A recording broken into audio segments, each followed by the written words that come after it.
Bismillahirrahmanirrahim.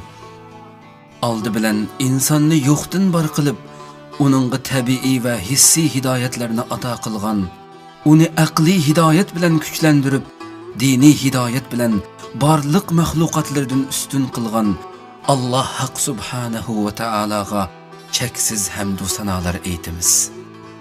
Ondan islomdan iborat mukammal hidoyat bilan osmon zimindagi barliq insi jinlarga o'rtoq qilinib avatilgan Allohning eng oxirgi payg'ambari Muhammad sallallohu alayhi va sallamga cheksiz durud va salomlarni yo'llaymiz. Va Allohning diniga mahkam esilgan, uning payg'ambariga izchil ergashgan barliq ilm ahli ulamolarga mu Allohdan rahmat va barakatlar tilaymiz. İnsaniyat tarixining har bir zamoniga, bugungi dunyoning amaliy ahvoliga nazar soladigan bo'lsak, Allohning diniga haqiqiy varislik qilguvchi ixlosmand fidoilarni barliq sohalardan uchirta olamiz. Ammo insof bilan xulosalasak, ularning ichidagi hammadan muhim o'rinda turadigan yanada olim ulamolardir. Chunki ular Allohdan eng qo'rquvchilardir. Haqiqiy ahli ilmlar ömrünü bihudi işlarga sarf qilmaydi. Bilginini başqalardan ayımaydı. Ular aldı bilan o'zi amal qilib turib, sunnatni ihyo qiladi. Maydoni aniq, muhabbat nafrati ro'shan bo'ladi. Allohning diniga aqida bog'lab, bir umr mustahkam tura oladi va bu yo'lda duch kelgan har qanday aziyatlarga sabr taqat qila oladi. Ular oysiz kechalardagi yulduzga, suvsiz cho'llardagi qarizga o'xshash hamisha boshqalarga umid beg'ishlaydi. Ular bir nurdurki, jaholat qorong'uligida o'chmaydigan. Ular bir soqiydirki, ruhlarining chanqoqligini qondira oladigan. Ular mohir tiyublarki, haqiqat o'gutlaridan singishlik bayonlarni chiqarib, ruhlarini davolaydigan. Ular bir antenna munarg'imi o'xshaydi-ki, aqida chastotlarimiz qalaymaqallashganda haqiqat to'lqinlarini suzib elib, qalb qobulluğuchilarimizga ulab beralaydigan. Ana qarang, hadislar nadanning 1000 yillik ibadatidan olimning 1 soatlik tafakkuri vazn jihatda ortiqdir deyapsa. Payg'ambarimiz Muhammad sallallohu alayhi va sallam ular bilan boshqalarning farqi Allohning payg'ambari bilan odatdagi kishilarning farqidan cho'ngdir. Haqiqatan olim ulamolar payg'ambarning varislaridir deb iqror qilyapsa, biz nimami deyalaydik? Shundoq jaholat zulmati qoplagan yerda algi yo'ruqliq ko'rsatib beradiganlar mushular. Hayotning lazzatini nafsidan izlab oldinayotganlarni ilohiy hidoyatga yetaklovchilar mushular. Hatto botil aqidalarning buzg'unchi talvalarga mu hech bir aymanmasdan dodil tanbih beralaydiganlar mu yana shu olim ulamolar emasmi? Mana qarang, Allohning vahiysi to'xtagan, payg'ambari olamdan o'tgan tog'utlar kuchlanib, bugünkidek to'salg'usiz imtiyozlarga erishgan zamonlardami huquqdorlarning eng qo'rqidigini yana shu olim ulamolar emasmi? Nurg'un kishilar ahli ilmlar haqida har xil so'z cho'chaq qilib yurdi. Demisimi, islomiy xilofatning va shariat qonunlarini ijro qiluvchilarning yo'qligidan foydalanib, olim ulamolar sepiga so'qinib kirib olgan saxtalar va kitob yutib olgan eshakka o'xshash nafsiga qul munofiq shaytonlarmi yo'q emas albatta. Ammo manmanlik, hasadxo'rlik, riyokorlik qilmaydigan haqiqiy taqvo olimlarmi hali ham oz emas, ham mangu davomlashadi. Agar oramizda olim ulamolarimiz bo'lmasa edi, nodonlikning hasrati dillarni o'rtigan bo'ladi. Acaba bizning musulmon qavm bo'lib yashayotganligimiz Allohning rahmati va olim ulamolarimizning ajr mehnatidan emasmi? Shak shubhisizki, ularning mavjudligi Allohning rahmatidandir. Haqiqatan har qanday bir qavmdan, har zaman va har makonda ularni yaxshilikka buyurib, yomonlikdan to'squchi, kafirlarga azob, mu'minlarga mangulik jannat bilan xush xabar berguchi elchilarni o'ksitmaslik Janobi Allohning Rahman taololik sifatiga xos irodasidir. Salam sizlarga ey Allohning hurmatli bandalari. Salam sizlarga ey payg'ambar varislari. Salam sizlarga ey ümmetning fidokorlari. 10 necha asrdan beri islom bilan yashab kelayotgan bir qavmning ixlosmand musulmonlaridan sizlarga oliy ehtirom.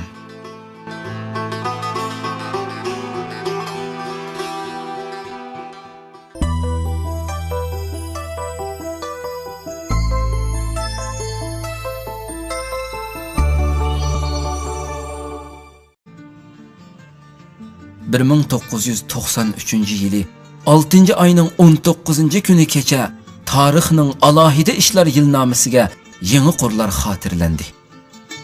Poskam nahisidan Qarg'iliq nahisiga chiqqan musibat xabari diyorimizning barliq bulung puchqoqlariga qadar chaqmoq tezligida tarqaldi.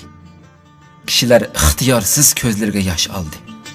Dillar ochiq o'rtandi. Lavlar titrab, tillar duoga yo'tkaldi. Qo'llar Allohga iltijo qilib igiz ko'tarildi. El ichi ajoyib tuyg'ularda chayqaldi. Nahiya pichirlamoqda, zimin ig'irlashmoqda. G'alchilar va muxlislar tinimsiz tipirlamoqda edi. Yo'llarda qatnash, ko'zlarda liq yosh iqin olmoqda edi. Chunki bugun ahli ulamolar ichidagi bir cho'lpon o'chgan favqulodda motam kuni edi. Bugun ilm o'g'inish ishtiyoqida qush cho'jisidek vichirlayotgan necha ming diniy o'quvchilar kuyimchan ustozidan ayrilgan edi. Tong yo'rug'anda hech qachon bugünkidek birli vaqtda muncha ko'p mehmonlarga sohibxon bo'lib boqmagan nahiya bu rahmatlik mo'tivarning shon sharafini yangidan ko'rayotgandek qilyotdi. Yomg'irdak duo va salomlar osmon zamindan yog'moqda. Xalq saldak oqmoqda. Uning qaynimiga cho'kkan jinoza vidolashish namozini taqazzolik bilan kutmoqda. Saldak iqiyotgan odam dengizga aylangan jamining yangratqularidan pig'onliq marsiya anglanmoqda.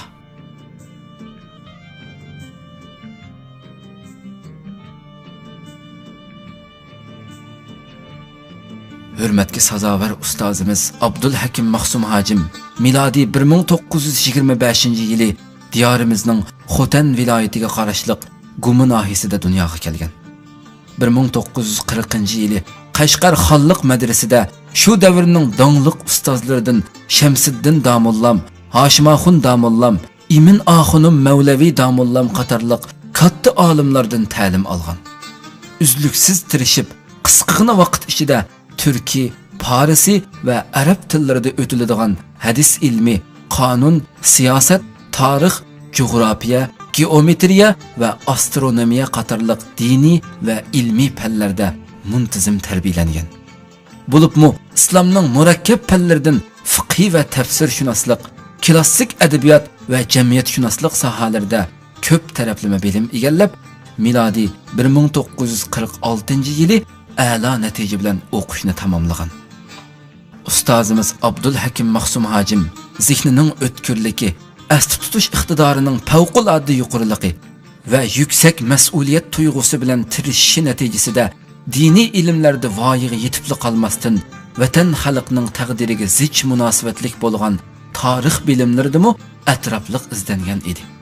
U tarixiy voqealarning vaqti, o'rni, sababi va aloqador shaxslarning kimligi, tavalligi ham turlik alohidaliklari, shundaqla ularning ijobiy va salbiy ta'siri qatorliq taraflariga qadar sonliq va dalillik ma'lumotlarni yodlab qolmasdan, shu chog'dagi adabiyotning yuqori pallasi hisoblangan Navoiy, Saidi, Shirozi, Huvayda va Mashrab qatorliq peshvolarning kitoblarini yodi elib, hammani hayron qoldirgan edi.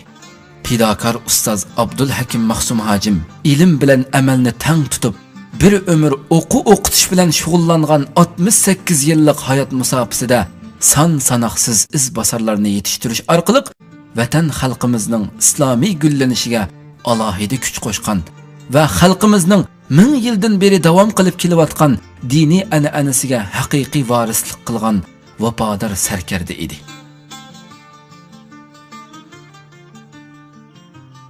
Nadallar tarafidan nohaq zulm chekkan, bir ömür zulm tahditlaridan qutulolmagan, hatto turmalarga tashlanib uzun yillar xorlangan bo'lsa-mu, e'tiqodida mustahkam turib, bir umr pok yashagan va barlig'ini vatan xalqining hidoyatiga beg'ishlay olgan mujohid polvon edi. Ustozimiz Abdulhakim Mahsum hojim haqiqatan yaxshilikqa buyurib, yomonlikdan to'sadigan, g'ayvatxo'rlik, tamaxo'rliklardan yiroq qochadigan taqvodor mu'min edi. Darslarni tushunishlik, tartiblik, keng doiralik qilib o'talaydigan, so'rag'anni qanoatlantira oladigan iqtidorli ilm ahli edi. Uning kamtar va xushfe'illigidan masala so'rag'uvchilar qiynalmaydi. Kichik bolalar tortinmaydi. Ayollar o'ng'aysizlanmaydi. Ustozimiz Abdulhakim Mahsum hojim kitob yuzida olim bo'lib qolmasdan, balki yetishgan notiq edi.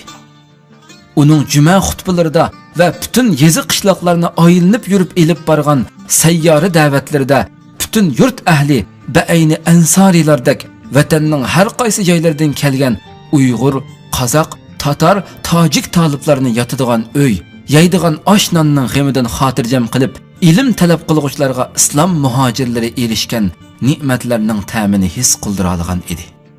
Biladiganlarga qoyillik bilan, bilmaydiganlarga hayronlik va iftixorlik tuyg'usi beg'ishlayotgan bu marsiya orqali ajoyib hissiyot bilan anglatilayotgan marhumning qisqacha tarixi hammaylarning dillarida iftixorlik naqshlarini chekmoqda. Aralab ko'tarilayotgan yig'izorilar, qayg'u hasrat va ig'ir uhsinishlar ilikidagi duoyi takbirlar unutilg'usiz hayajonga cho'mdirmoqda edi. Haqiqatan bo'ladigan ziroat ko'kidan ma'lum degandek, bu olimlik surati oshkorlangan, payg'ambarga voris bo'lish sharti hozirlanib, o'lima atalgan son sanoqsiz ilm xumarlarni islom bilan qanoatlantirib, to'kpikor bog'van bo'lgan unumlik xizmatlari bilan barliq ahli ilmlarning itrof qilishiga erishib, jamoat arbobiga aylangan bu odam Allohning Sharq Turkiston qavmiga avatgan sonsiz solih bandalari qatoridagi mas'uliyatchan musulmon edi. Ömür bo'yi tirishib ilm hikmat o'rgangan va o'rgatgan, islom hokimiyati uchun zarur bo'lgan vatan mustaqilligining muhimligini haqiqiy tushunib yetib, amaliy izdinish yo'lida 20 necha yil zindonlarga mahkum bo'lgan, shundaqdimi e'tiqod maydonida tavranmay, shonliq hayoti bilan hammamizga ulgu bo'la olgan, hurmatga sazovor bu mo'tvar, ig'ir sinoqlarda tovlanayotgan Uyg'ur xalqining faxrlik ustozi edi. Xuddi otasi va ajdodidek el yurtning nurliq quyoshi edi. Marhumning otasi Abdujalil Damollammo tunulgan o'lima Abdullah Mufti hojimning o'g'li bo'lib, ular necha avlod tarixga ega ahli ilm jamoatining oxirgi namunalari edi. Bu pidokor ota bolalarning shonliq hayot musofasi umrga xitob, o'limga javob berib kelmoqda. Abdulhakim Mahsum hojimning otasi Abdujalil Damollammo haqiqatparvar va taraqqiyparvar tangdossiz olim bo'lib, milodiy 1896-yili Xotan viloyatining Gumi nohiyasida dunyoga kelgan. 16 yoshigacha oilasida tarbiya olgandan keyin dongliq olim, atoqliq shoir, tunulgan tiyib Mavlana Husayn Tajallining va buyuk islohotchi, to'kpikor olim Abduqodir Damollamning shogirdi bo'lgan. 1930-yili o'qishni tamomlab, Damollamlik unvoni bilan yurtiga qaytib, ma'arif va da'vat ishlari bilan shug'ullangan. Yurt ahlini nadonlikqa, xurofotlikqa, mustamlika va bosqinchilikqa qarshi safarbar qilib, muqaddas jihodiy kurashlarga fidokorlik bilan qo'mondonlik qilgan. Inqilobning mevasi bo'lgan Sharq Turkiston Islom Jumhuriyatining echinishlik mag'lubiyatidan keyin o'g'li Abdulhakim Mahsumni birga elib chet elga hijrat qilgan va bu muhojiratdagi 3 yillik hayotida Hindiston, Arabiston, Misr va Turkiya qatorliq islom diyorlarini aylanib, ko'plagan ahli ilm, olim ulamolar bilan fikrlashgan. Qoyil qilarlik bilimi bilan alohida izzat hurmatga va xotirjam hayotga erishadigan bo'lsa-mu, vatan xalqining duch kelayotgan qismatlaridan o'z-o'zida his qilgan yuksak mas'uliyat tuyg'usida 1937-yili yuksak g'oya maqsadlarini nishon qilib, o'z majburiyatini ado qilish uchun qaytib kelgan.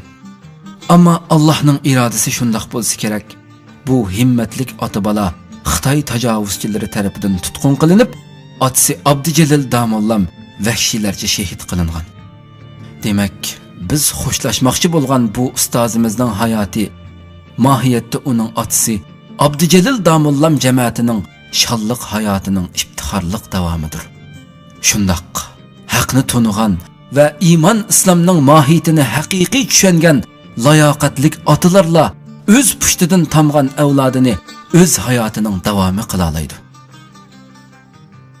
Shundoqla qalbi iymon bilan to'lgan, aqli islom bilan yug'urilgan farzandlarmi ota-ona, tuqqanlarga, el yurt va yorallarga, hatto butkul insoniyatga shon sharaf ato qila oladi. Ustoz Abdul Hakim Maqsum Hojimning Allohga bog'langan aqidasi mustahkam, islom ma'orifining g'albisiga bo'lgan ishonchi qat'iy bo'lg'ach, ummat tarbiyasiga otilib, qon tomirlariga singib ketgan fidokor ruhi vujudining har bir hujayralaridan qaynab chiqqan yuksak mas'uliyat tuyg'usida to'xtamay kurash qildi. U Xitoy tajovuzchilarining sharmandalarcha qilgan zo'rliq zo'mbuliqlaridan, savol so'roq va qiyin qistoqlaridan ömür bo'yi qutulolmagan bo'lsa-mu, hatto nohaq holda 20 necha yil zindonga tashlangan bo'lsa-mu, bozg'on tekkan taqa xanjar bo'pti deb texmi qat'iylashdi. Tajriba savoqlarini yakunlab, izchil olg'a bosdi. Har qanday ahvolda bo'lishidan qat'iy nazar da'vatning fursatlarini qo'ldan bermadi. Hatto uning bilan turmudosh bo'lgan mahbuslarning mo haqni tunib, taqvodor obidlarga aylanganligi, jazo lagerining javri jafosiga parvo qilmay, olimning tarbiyalashi bilan muddati to'shib, jamiyatga chiqqan chaqda shu davrning yetakchi insonlaridan bo'ladiganligimi o'lmas pokitdir. Ana qarang, uning tarbiyasidan nasibador bo'lgan son sanoqsiz qaron notalar vatanning barliq shahar viloyatlaridan tortib, toki yezi qishloqlariga qadar erkin dunyoning porloq cho'qqilaridan tortib, qorong'u zindonning xilvat bulunlarga qadar yiltizlab, hali ham ko'klayotdi. Ulardek sodiq o'g'lonlarimizning tirishchanligi natijasida islom ruhi Sharq Turkiston osmonida chaqnayotdi. Allah bulardek dinning egalari bo'lmish musulmonlarni bizdan mangu ayirmasin. Amin.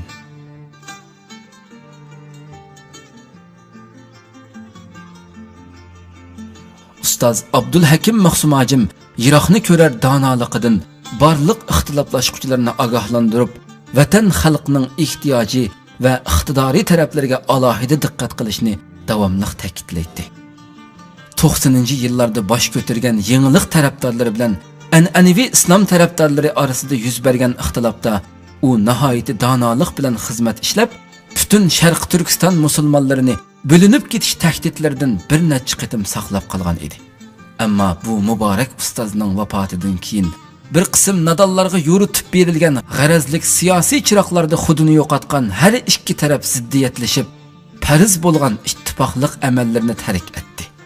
Sunnat, mustahabga o'xshash fazilat amallarini talash tartish qilib, ichki nizolarni ko'paytirib oldi. Natijada ziyon zahmatlar ig'irlab, dushmanlarning foydasi eshib ketganda bu tajribalik ustozning nasihatlari yana bir qatim namoyon bo'ldi. U bir qism talabchan o'quvchilarga nasihatlarda mundaq deydi: sizlar barliq zihninglar bilan dinga berilinglar. Nihoyat taqvo bo'linglar. Oranglarda qat'iy ixtiloflashmasdan islomning saf ruhini xalqqa aynan yetkazinglar. Va bu yo'lda yo'liqqan barliq qiyinchiliklar oldida tiz bukmasdan dodil holatda menginglar. Shu esinglarda bo'lsinki, bu ummat va bu ummatning bir parchasi bo'lgan Uyg'ur musulmonlari o'z diniga haqiqiy qaytmoqcha hargiz muxarliqdan qutula olmaydi. Shundaqla dunyo va oxirat baxt saodatiga mu hargiz erisha olmaydi. Shuning uchun intayin savrchanlik bilan bu yo'lda kurash qilinglar. Bilinglarki, haqiqatning dushmanlari qiyomatgacha davomlashadi.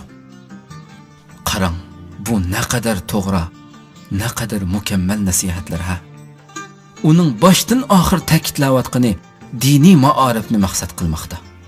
Garchi uning yoshlik chog'lari vatanning yaqinqi zamon jihodiy inqilob mazgillariga to'g'ri kelgan bo'lsa-mu, inqilobga bevosita qatnashmay Astriddan hamkorlashgan. Hatto shu davrdagi atoqliq sarkardalarning alohida takliflariga noil bo'lgan bo'lsa-mu, maarif yo'nalishidan izchil chatnamagan. U nima uchun bu yo'lni tanlagan? Tajriba savoqlar dunyosida tog'dek qad ko'targan ilm hikmatning fazilati, ilm ahlining qadr qimmati, shundaqla maarifning insoniyatga keltirgan manfaatlarini aks ettirgan doston qissalarda har qanday bir aql egasiga nisbatan yetarli xitoblar bor. Hammamizga ma'lum, 20-asr yolg'iz biz uchunla emas, balki butun dunyo insonlari uchunmi ajoyib qismatlarga to'lgan, insoniyat jamiyatining burilish to'qmishi va yangi bir davrning dastlabki reaksiyalari avjiga chiqqan bir zamon bo'ldi. Bu jarayonda ilgari keyin bo'lib 2 qatim dunyoviy urush portladi. Buyuk Osmoniya islom xalifaligi parchalanib, barliq islom allari yahudiylarning mustamlikasiga tushib qoldi. Xudosizlik fikrlari yamrab, butkul islom ummatining jismiga har xil botil, asossiz e'tiqod va fikrlar kirishga boshladi.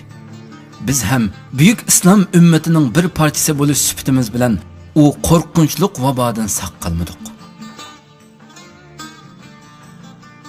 U chunqur yiroqni ko'rarligi bilan bu vabodan qutulishning birdan-bir yo'lining ilohiy ko'rsatmaga qaytishdan boshqa emasligini bilganligidan bu yo'lni tanlagan edi.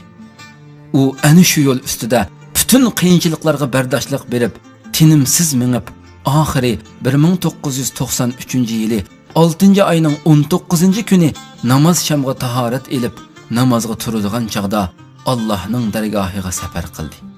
Janobi Allohdan Abdul Hakim Maqsum hojim va otasi Abdujalil Damullah hojimlarning yotgan yerini jannat qilib berishini, qilgan amallarini sadaqa joriya, ya'ni savobi üzülmay yetib turadigan sadaqa qatorida qabul qilishini tilaymiz. Allah ularning minglarcha taliblarini ikki dunyo baxt saodatiga erishtirgay. Ularning orasidan minglarcha Maqsum hojimlarni yetishtirib, dinimizning Allah ko'rsatgan prinsiplarini to'liq ado qilishga muvaffaq va muyassar qilgay. Amin.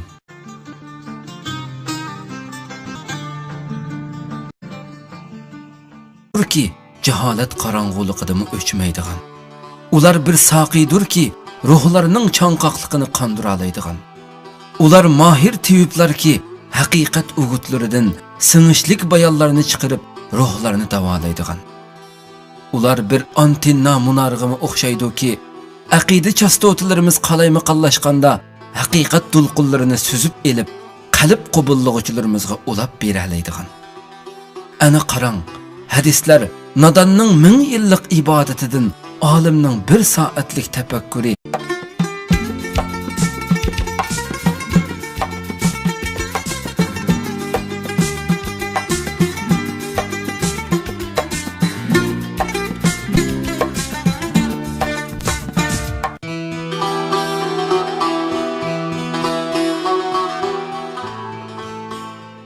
Bismillahirrahmanirrahim.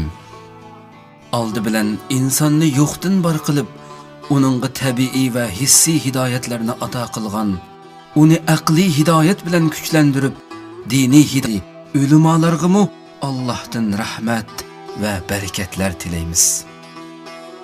İnsaniyat tarixining har bir zamoniga, bugungi dunyoning amaliy ahvoliga nazar soladigan bo'lsak, Allah'ның diniga haqiqiy varislik qilguvchi ixlosmand fidoilarni barliq sohalardan uchirta olamiz. Ammo insof bilan xulosalasak, ularning ichidagi hammadan muhim o'rinda turadigan yanada olim ulamolardir. Chunki ular Allohdan eng qo'rquvchilardir. Haqiqiy oyat bilan barliq maxluqotlardan ustun qilgan Alloh haq subhanahu va taologa cheksiz hamdu sanolar aytamiz. Ondan islomdan iborat mukammal hidoyat bilan osmon zimindagi barliq insi jinlarga o'rtoq qilinib avatilgan Allohning eng oxirgi payg'ambari Muhammad sallallohu alayhi va sallamga cheksiz durud va salomlarni yo'llaymiz. Va Allohning diniga mahkam esilgan, uning payg'ambariga izchil ergashgan barliq ilm ahli ilmlar umrini behuda ishlarga sarf qilmaydi. Bilginini boshqalardan ayımaydı. Ular oldi bilan o'zi amal qilib turib, sunnatni ihyo qiladi. Maydoni aniq, muhabbat nafrati ro'shan bo'ladi. Allohning diniga aqida bog'lab bir umr mustahkam tura oladi va bu yo'lda duch kelgan har qanday aziyatlarga sabr taqat qila oladi. Ular oysiz kechalardagi yulduzga, suvsiz cho'llardagi karizga o'xshash hamisha boshqalarga umid bag'ishlaydi. Ular bir nurdur